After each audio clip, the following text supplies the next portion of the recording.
जय श्री कृष्णा। आज मैं आपको गीता का तीसरा अध्याय सुनाने जा रही हूँ, जो कि ज्ञान योग और कर्म योग के भाव को व्यक्त करता है। अर्जुन बोले, हे जनार्दन, यदि आपको कर्म करने की अपेक्षा ज्ञान श्रेष्ठ मान्य है, तो फिर हे केशव, मुझे भयंकर कर्म में क्यों लगाते हो? आप मिले हुए से वचनों मेरी बुद्धि को मानो मोहित कर रहे हैं, इसलिए उस एक बात को निश्चित करके कहिए जिससे मैं कल्याण को प्राप्त हो जाऊं। श्री भगवान बोले, हे निष्पाप, इस लोक में दो प्रकार के निष्ठा मेरे द्वारा पहले कही गई है।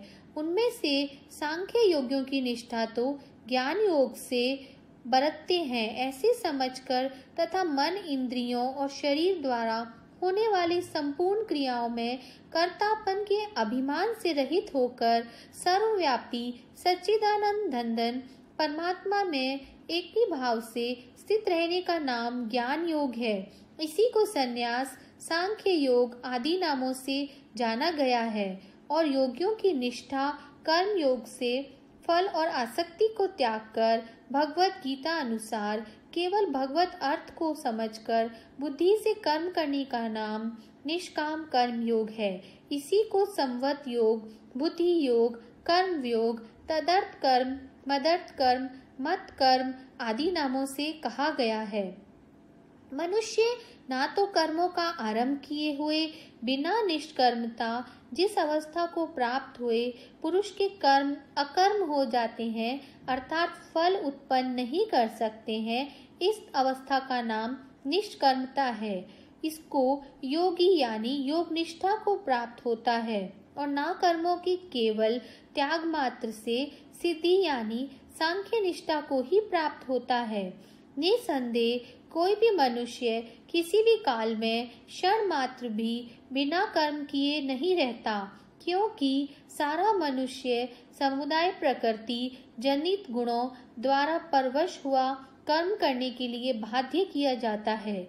जो मूढ़ बुद्धि मनुष्य समस्त इंद्रियों को हठ पूर्वक ऊपर से रोककर मन से उन इंद्रियों के विषयों का चिंतन करता रहता है, वह मिथ्याचारी अर्थात दंभी कहा जाता है। किंतु हे अर्जुन, जो पुरुष मन से इंद्रियों को वश में करके अनासक्त हुआ समस्त इंद्रियों द्वारा कर्मयोग का आचरण करता है, वही श्रेष्ठ है। तू शास्त्र विहित कर्तव्य कर्म कर, क्योंकि कर्म न करने की अपेक्षा कर्म करना श्रेष्ठ है तथा कर्म न करने से तेरा शरीर निर्वाह भी नहीं सिद्ध होगा। यज्ञ के निमित्त किए जाने वाले कर्मों से अतिरिक्त दूसरे कर्मों में लगा हुआ यही मनुष्य समुदाय से कर्मों को बांधता है। इसलिए हे अर्जुन, तू आसक्ति से रहित होकर उस यज्ञ के निमित्त ही भली भांति कर्तव्य कर। प्रजापति ब्रह्मा ने कल्प के आदि में यज्ञ सहित प्रजाओं को रचकर उनसे कहा है कि तुम लोग इस यज्ञ द्वारा वृद्धि को प्राप्त हो और यह यज्ञ तुम लोगों को इच्छित भोग प्रदान करने वाला हो। तुम लोग इस यज्ञ द्वारा देवताओं को उन्नत करो और वे देवता तुम लोगों को उन्नत करें। इसी प्रकार निस्वार्थ भाव से एक दूसरे को उन्नत करते हुए तुम लोग परम कल्याण को प्राप्त हो जाओगे।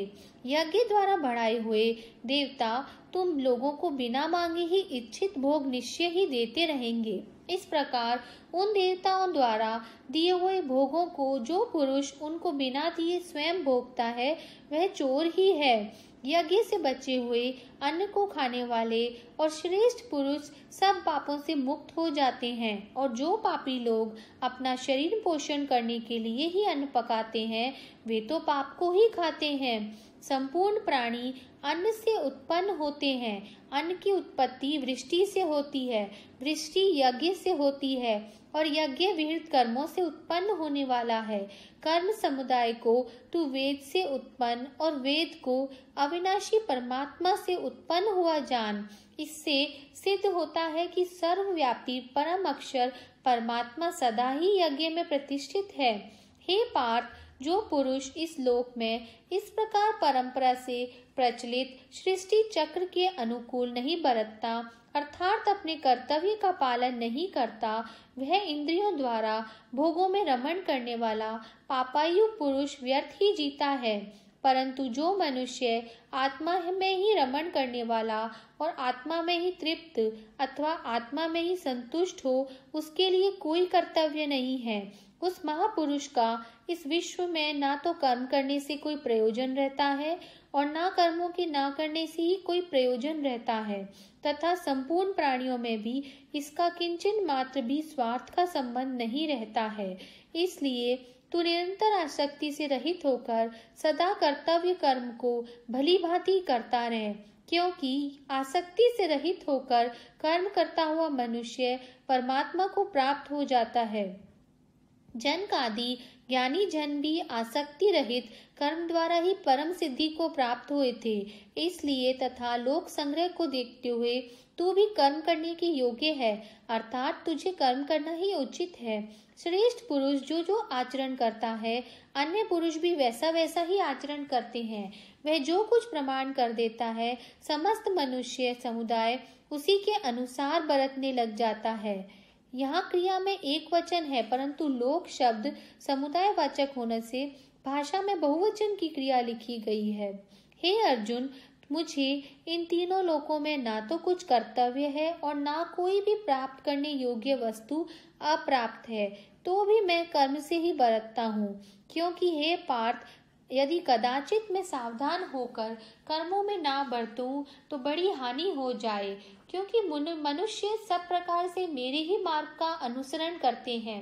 इसलिए यदि मैं कर्म ना करूं तो ये सब मनुष्य नष्ट भ्रष्ट हो जाएं और मैं संकटता करने वाला हूँ तथा इस समस्त प्रजा को नष्ट करने वाला बनूं।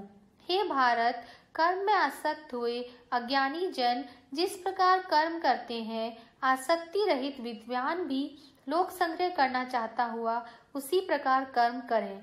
परमात्मा के स्वरूप में अटल स्थित हुए ज्ञानी पुरुष को चाहिए कि वह शास्त्र विहित कर्मों में आसक्ति वाले अज्ञानियों की बुद्धि में भ्रम अर्थात कर्मों में अश्रद्धा उत्पन्न न करे, किंतु स्वयं शास्त्र विहित समस्त कर्म भली भांति करता हुआ उनसे भी वैसे ही करवाए। वास्तव में संपूर्ण कर्म सब प्रकार से प्रकृति के गुणों द्वारा किए जाते हैं, तो भी जिसका अंतःकरण अहंकार से मोहित हो, ऐसा अज्ञानी मैं करता हूँ, ऐसा मैं मानता हूँ। परंतु हे महाबाहो, गुण विभाग और कर्म विभाग त्रिगुणात्मक माया के कार्य रूप 5 महाभूत और मन, बुद्धि, अहंकार तथा 5 ज्ञानेन्द्रियां, 5 कर्मेंद्रियां और शब्दादि 5 विषय, इन सबके समुदाय का नाम गुण विभाग है और इनकी परस्पर की चेष्टाओं का नाम कर्म विभाग है।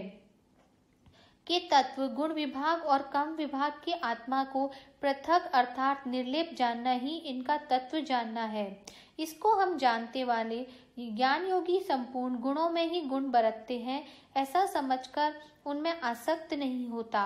प्रकृति के गुणों से अत्यंत मोहित हुए मनुष्य गुणों में और कर्मों में आसक्त रहते हैं। उन पूर्णतया ना समझने वाले मंदबुद्धि अज्ञानियों को पूर्णतया जानने वाले ज्ञानी विचलित ना करें। मुझ अंतर्यामी परमात्मा में लगे हुए चित्त द्वारा संपूर्ण कर्मों को मुझ में अर्पण करें और आशा रहित, ममता रहित और संताप रहित होकर युद्ध करें। जो मनुष्य दोष दृष्टि से रहित और श्रद्धा युक्त होकर मेरे इस मत का सदा अनुसरण करते हैं, वे भी संपूर्ण कर्मों से छूट जाते हैं। परंतु जो मनुष्य मुझ में दोषारोपण करते हुए मेरे इस मत के अनुसार नहीं चलते, उन मूर्खों को तू संपूर्ण ज्ञानों में मोहित और नष्ट ही हुए ही समझ सकता है। सभी प्राणी प्रकृति को प्राप्त होते हैं, अर्थात अपने स्वभाव के परवश हुए कर्म करते हैं। ज्ञानवान भी अपनी प्रकृति के अनुसार चेष्टा करता है, फिर इसमें किसी का हट क्या करेगा। इंद्रिय के अर्थ में अर्थात प्रत्येक इंद्रिय के विषय में राग और द्वेष छिपे हुए हैं। मनुष्य को उन दोनों के वश में नहीं होना चाहिए, क्योंकि वे दोनों ही इसके कल्याण मार्ग में विघ्न करने वाले महान शत्रु हैं। अच्छी प्रकार आचरण में लाए हुए दूसरे के धर्म से गुण रहित भी अपना धर्म अति उत्तम है। अपने धर्म में तो मरना भी कल्याणकारक है और दूसरे के धर्म भय को देने वाला है। अर्जुन बोले, हे कृष्ण, तो फिर यह वह मनुष्य स्वयं न चाहता हुआ भी बलात् लगाए हुए भांति किसी भी प्रेरित होकर पाप का आचरण करता है। श्री भगवान बोले, रजोगुण से उत्पन्न हुआ यह काम ही क्रोध है। यह बहुत खाने वाला अर्थात भोगों से कभी ना आघाने वाला और बड़ा पापी है। इसको ही तू इस विषय में वैरी जान। जिस प्रकार धुएं से अग्नि और मैल से दर्पण ढका जाता है, उसी प्रकार जेर से गर्भ ढका रहता है, वैसे ही उस काम द्वारा यह ज्ञान ढका रहता है। हे अर्जुन, इस अग्नि के समान कभी न पूर्ण होने वाले काम रूप ज्ञानियों की नित्य वैरी द्वारा मनुष्य का ज्ञान ढका हुआ है। इंद्रियां, मन और बुद्धि ये सब इसके वास स्थान कहे जाते हैं। यह काम इन मन, बुद्धि और इंद्रियों द्वारा ही ज्ञान को आच्छादित करके जीवात्मा को मोहित करता है। इसलिए हे अर्जुन, तू पहले इंद्रियों को वश में करके इस ज्ञान और विज्ञान का नाश करने वाले महान पापी काम को अवश्य ही बलपूर्वक मार डाल। इंद्रियों को स्थूल कर शरीर से इनको यानी श्रेष्ठ, बलवान और सूक्ष्म को हटा के इन इंद्रियों पर मन ही मन से पर बुद्धि है, जो बुद्धि से भी अत्यंत पर है, वह आत्मा है। जिस प्रकार बुद्धि से अर्थात सूक्ष्म, बलवान और अत्यंत श्रेष्ठ आत्मा को जानकर और बुद्धि द्वारा मन को वश में करके, हे महाबाहो, तू इस काम रूप दुर्जय शत्रु को मार डाल। जय श्री कृष्ण।